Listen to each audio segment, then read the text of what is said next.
buenos dias, happy Wednesday, happy 11th of March, happy day 70 of the year. How are you feeling this morning? Hopefully you had a great night of rest and you woke up refreshed and ready to start your day. It is a gorgeous day here in Veliko Tarvano in Bulgaria.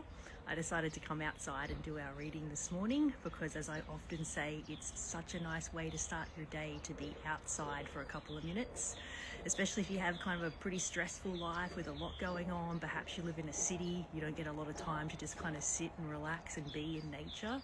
I really encourage you to do that in the mornings, just to get some sunlight on your skin, take a few deep breaths, listen to the birds, look at the sky, look at the plants and the trees around you, and just remember that you are part of the natural world. And as humans, we are part of nature, and it's just nice to take a few moments to reconnect with that. So as you can see in the background here, I'm in Veliko Tarvano is the medieval capital, was the medieval capital of Bulgaria. And this is the Tsarevet's fortress. It was built sometime around the 4th or 5th century, and it became the medieval capital of Bulgaria in 1185. It's just incredible to be in a country with so much history, especially, coming from Australia, living on the beach in Costa Rica. I just don't have exposure to this level of just ancient history, and it's really, really incredible. So it's a beautiful day here, as I said, outside in the natural world. If you can be outside too, I encourage you to do it. Get your book ready, 365 Tao by Deng Ming Tao.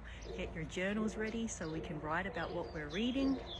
Get quiet and comfy in a place where you're not going to be disturbed. Open up your books to page 70 and let's start reading. Our word for today is independence. That's definitely one of my favorite things. So let's see what 365 Tao has to say for us on the subject of independence on day 70. A solitary crane in winter snow needs no jewels.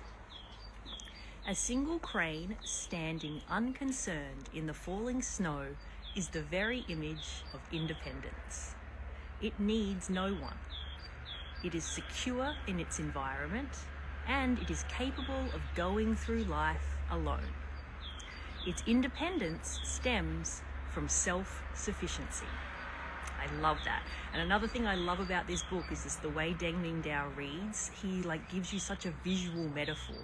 When you read this, you can really imagine a crane standing there, a crane standing in the snow, being independent, being capable, being secure in its environment. So let's continue. It needs no clothing, no building, no wealth, no status. It is content, even glorious in its naked identity. So too with ourselves. There is no need for dazzling clothes, an impressive career, an awesome temple, nor a bejeweled master. What we want is something far beyond such externals.